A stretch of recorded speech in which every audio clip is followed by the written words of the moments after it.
You know nothing. Okay? Now, if we were to play checkers, and I were to know everything about the rules and everything, and I could change the rules, and I didn't have any rules, governing me, who's going to win that game? I'm going to win that game. Now, what rules do you guys have as leasing agents? You have corporate rules, fair housing, right? You have disability. You guys have a whole slew of rules. I would never be a property manager. I hand it to you. I hand it to you. Because you turn one way, you're going to get sued. You turn another way, you're going to get sued. And we have to sit there and be in these classes to learn how to operate all day without being sued, and yet you still get sued. So my hat's off to you guys. Let's talk a little bit about who is screening who. I think it's very important. Sometimes we talk about screening, we think, oh, we're running credit checks, we're running background checks, but who really in the process is screening who? And Tim talked about it a little bit today. At the very beginning, who is screening who? They're screening us. They're screening you guys, aren't they? Okay? If I see a car and it's up on blocks and you don't care, if I see the place needs to be repainted but it's not getting repainted, I see the asphalt has cracks in it and it's not being repaired, what's going through my mind? These guys don't care. And with what I do and how I run my life, I need to live somewhere where they don't care. Because if I walk up and the landscaping is beautiful and cut and the place is painted and the gate actually works and there's all these nice amenities, I'm thinking there's no way I'm going to get through this system. These guys care enough. They're probably going to spend a little bit more money in their screening. They're probably trained and they've come to Crime Free. They're probably members of the AMA and they get some training through there. I'm not going to waste my time and my money. I'm going to move on down the road. So there's different ways that they screen you too. I saw in the paper a while back. No background check, no credit check, everybody's approved. And this is a classified ad I saw in the Sunday paper. I want to call the guy up. Are you nuts? Are you crazy? Because who's interested in that classified ad? Right, that sounds real good, doesn't it? Does it sound good to us? Heck no, I'm not living at that place. And so instantly they're going to have a problem. And who are they going to call when it's infested with crime? The police department. I don't know what happened. Well, it all started with a classified ad that you really didn't think about who that would be attracted to. Now, economies get tight. I know right now we're in a tight economy, and I often see 3 months free rent. Who is that attracting? I can afford 3 months free rent, right? So just be very aware if you're running specials like that, you want to make sure you have the best plan of attack on your screening, that you are checking everything possible out there to make sure that you are not moving in someone that eventually in 4 months is going to become an addiction. The #1 record I see in resident screening that is missed is an eviction record. Most of the bigger companies, okay, that you guys run through miss eviction records.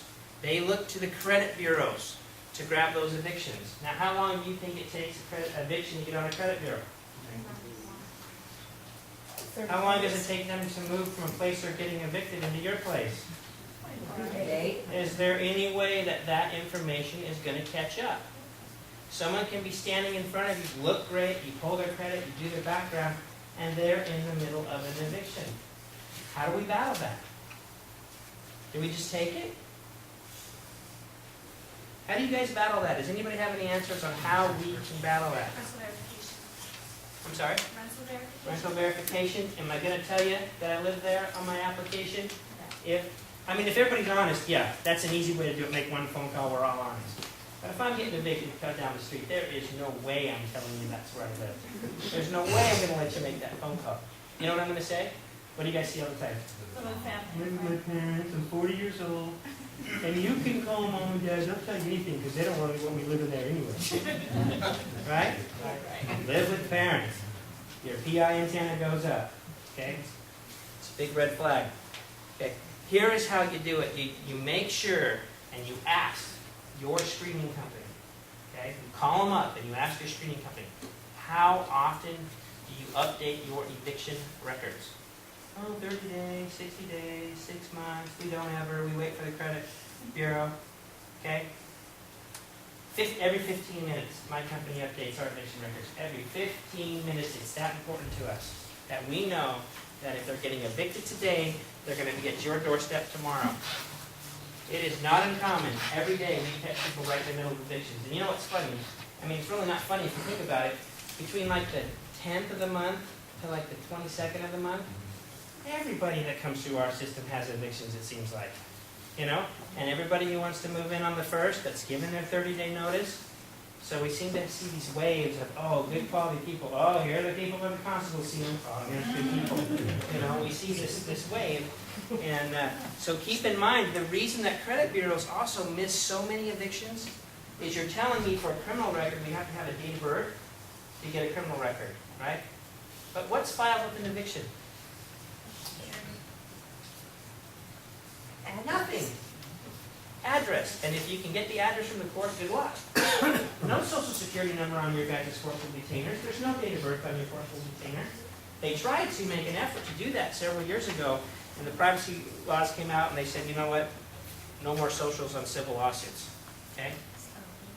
So, a record that is so valuable to us, because if they leave your property in eviction and they go over to your property and it didn't hurt them, why am I going to pay you the last time? It didn't hurt me the last time. So if they're coming into your property with an eviction, there is a big chance they will leave your property as an eviction. So eviction records are huge. Ask your screening company about your eviction records. Okay? All right. Kind of got off on a little tangent there. All right. I love credit bureaus. Credit bureaus have been around for a long time. Can anybody tell me what a credit bureau was in the 1950s and 1960s? What was a credit bureau back then? Did they even have them? No, they didn't have credit bureaus, but what was the equivalent? Bank? Bank? Maybe some phone references? You know what I think it is? Oh, general state. I'll pay you your rent, move on in. Okay? A grandpa in Montana. Grandpa wants to lease his place in Dillon, Montana, 5,000 people. I'm a PI, I do background checks. He wants to rent out his place, I'm up there on vacation. I said, okay, Grandpa, I'll help you do it. I don't need your help. I just put an ad in the paper, rent out my place. He said, well, no, let me call down to Arizona and get you some background checks. Okay? So here comes his 18-wheel. He pulls up and the guy says, is that it? Grandpa, that's it. I'll take it. And here goes his handshake, right? Now imagine me, knowing what I know, living here in Arizona. Whoa, wait, that handshake, wait, hold on. It can't happen this fast. Yes, it can. We're still in Montana. But what if we lived on handshakes down here? I mean, he can kind of get away with it a little bit because in a small town, everyone knows everything about everybody, right? I'm up there in this little small town. My wife looks over where the grocery store up there in Montana. She says, you see that? I'm like, yeah. He's like 80 years old. Got his neighbor pregnant when he was in high school. Like, I don't even care about this guy.